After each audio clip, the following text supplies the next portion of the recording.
180 से ज्यादा दिन हो चुके हैं। अमेरिका अभी तक ईरान को घुटनों पर नहीं ला पाया है। बमों के धमाके, टॉप कमांडरों का सफाया और स्ट्रेट ऑफ हॉर्मुज में जबरदस्त नौसेना की नाकाबंदी ईरान का सरेंडर नहीं करा पाई है।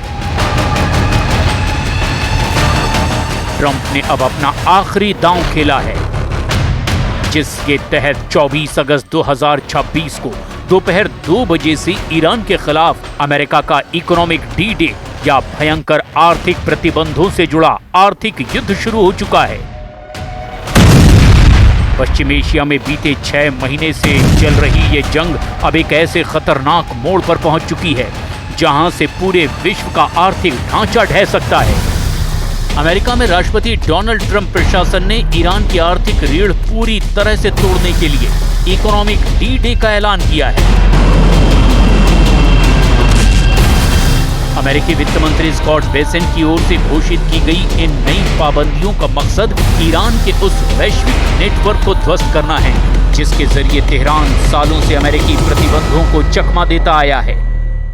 लेकिन अमेरिका की इस आर्थिक नाकेबंदी के जवाब में ईरान ने घुटने टेकने की बजाय दुनिया को हिलाने वाली चेतावनी जारी कर दी है।